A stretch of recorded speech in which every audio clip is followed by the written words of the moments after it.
Hello everyone, I am Polygamy and today I am going to deal with the topic the joys and sorrows polygamy in Africa through the lens of the joys of motherhood. This is my personal information, table of content. My research question is how does polygamy in African societies have both cultural justifications and negative effects on women? How does Buchi Emecheta's The Joys of Motherhood portray these dual realities and critique the impact of polygamy, especially in a changing colonial society? Introduction. Polygamy has been a significant part of African societies for centuries, deeply rooted in cultural traditions, economic stability, and the continuation of family lineage. While often seen as a system, the strength is that communities and ensures survival. Polygamy also brings emotional and financial challenges, particularly for women. And we see in Buchi Emecheta's novel The Joys of Motherhood, it presents a critical exploration of this practice, showing how polygamy affects women's autonomy, well-being, and relationships. Through the experience of Nuebu and Adaku, the novel highlights the struggles of women caught between traditional expectations and the realities of changing colonial society. Now let's see definition and structural perspective of polygamy. What is the meaning of word polygamy? So according to Merriam-Webster, polygamy is the marriage in which a spouse of either sex may have more than one mate at the same time. If we see the polygamy refers to the marriage where one person has multiple spouses, and we have two types of polygamy. One is polygyny and one is polyandry. So in polygamy, one man with multiple wives, which is we can find that mostly found in the African society, and polyandry means one woman with multiple husbands at the same time, which is very rare in some community we can find it. So in most society, polygamy is far more common than polyandry. Brooks in his article presents the cultural and historical context of polygamy. So polygamy is practiced across various cultures and religions including Hinduism, Islam and many other traditions. So according to in Bible also we can find that key figures like Abraham, David and Solomon, they also part of this polygamous marriage system. So we can find that the polygamy is justified with these reasons like economic benefits.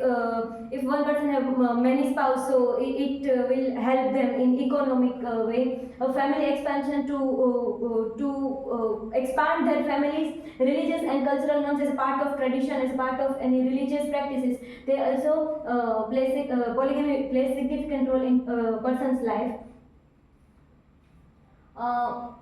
In African society, let's say about an African society polygamy.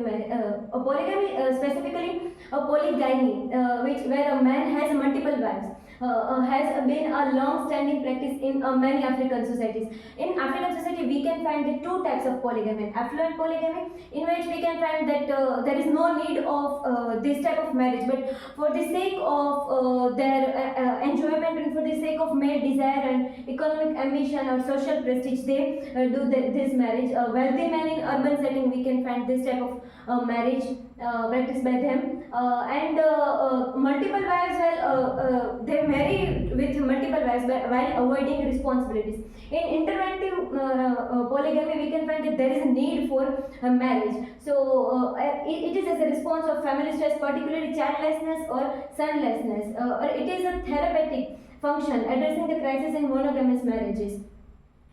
Cultural justifications for polygamy. So we can find that there are many justifications that why this polygamy or polygyny is there in the society. So first is the need of children. So they need more children, and especially we can find that male children. So in African society, if we take example from this novel also, so we can find also that as Adaku is not able to bear male child, so in her life we also find these polygamy marriages.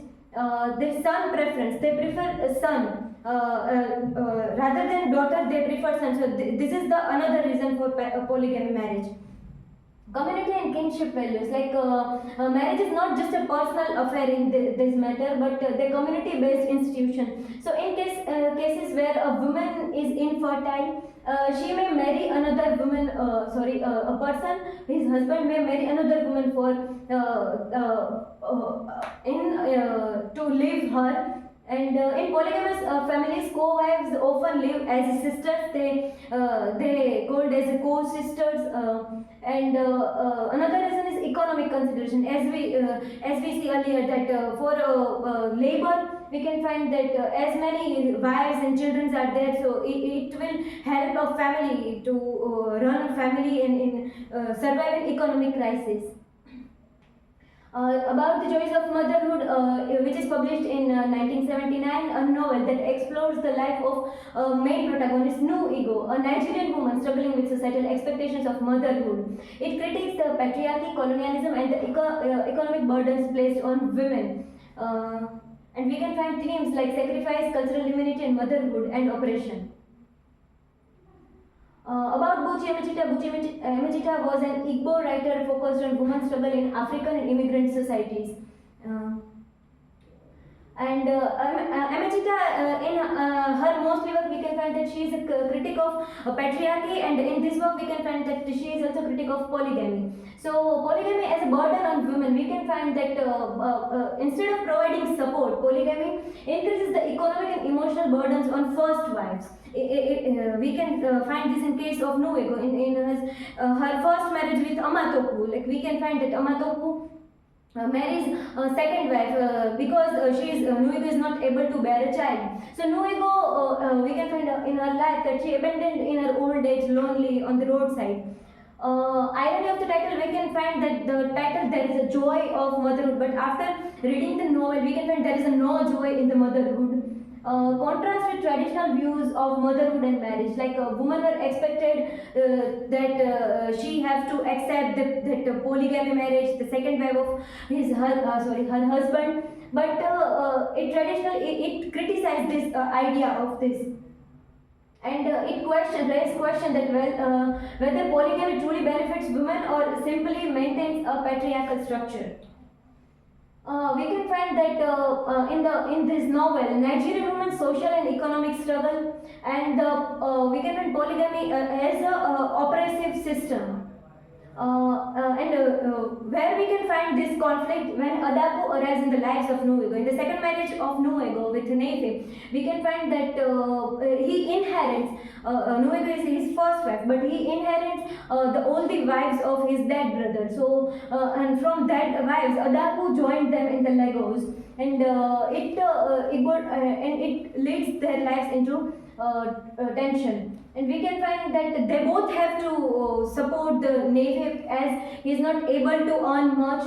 And we can find that Nuego is one type of person who follow traditional values, believing that a woman's worth is tied to bearing a son, and as her life's motive is to have children and to dedicate her life to a children. While Adaku, she challenges this traditional value and she chooses her independence, and she decided to live this polygamy marriage and became financially independent.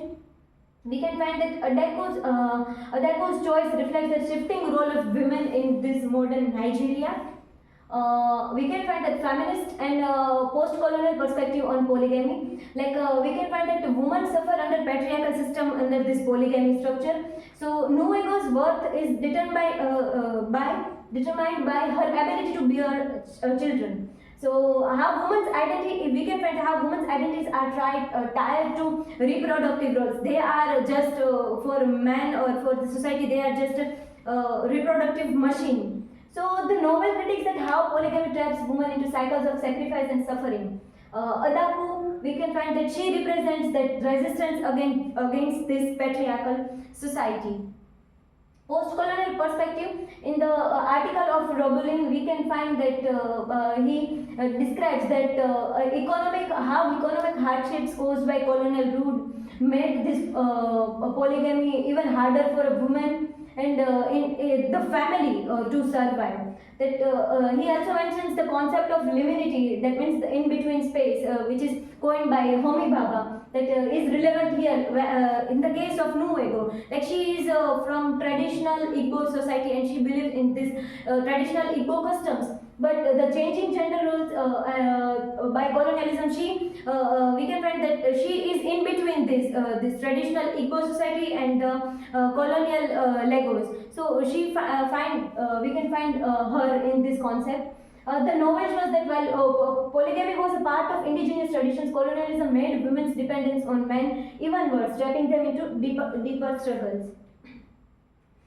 We can find that here the concept of haunting, which is also presented in Robolin's article, that women suffering under both polygamy and patriarchy. Like no, when we take example of when the birth of the Nuego, we can find that she is haunted by her spirit, her spirit, which represents the burden of generational gender oppression. She is forced to relive the suffering of the past, and gendered haunting, which is the link to past injuries like a forced marriage and polygamy to women's ongoing struggles in post-colonial Africa. And we can also find a polygamy as a tool of oppression, like if we take example of Nuego, like Nuego submits, that who resists, and showing and by these two female characters we can find that they're showing two paths of submission or rebellion. So if we take Nuego's journey as a character development, at the last death of Nuego, after the death of Nuego, she refuses to bless other women, which symbolizes that her final act of resistance. Like we can find that she is not able to resist this polygamy in her first marriage, in her second marriage lifetime, but at the last she resists this. So in conclusion, we can say that polygamy in African societies has a long been accepted for economic stability, continuing the family line and following tradition. But however, this both of the sides, Buchi Cheta takes the side of this in the novel that how this system brings emotional and financial struggle for the women. The novel also shows that instead of giving support, polygamy often creates a rivalry, loneliness among wives. Nuigo follows tradition but is still left alone, while Adapu chooses independence but faces her own difficulties. This shows the polygamy does not always provide security or happiness for women. Emergita criticizes both polygamy and colonial rule by this. And we can find that in the end, joys of motherhood raise the question that whether women can truly be happy in a system that demands so much from them, and whether change is even possible in a society that keeps restricting their choices. These are my learning outcomes. Like I used to think that polygamy is just about multiple spouses, but now I can see that deeper impact on women also, like how the another side also, how the emotional, I can understand it by reading studying this novel. I am able to understand that how it affect on the personal, how women suffer in the patriarchal system. Even today we can find that society expects that how women have to sacrifice their own happiness to sake of tradition. Adako's choice realized that she is the one who represents the changing role of Nigerian women. Tradition can trap, yes, in the trap of tradition, women can also lose their identities, and society still expects women to struggle for their family. These are my references, and thank you.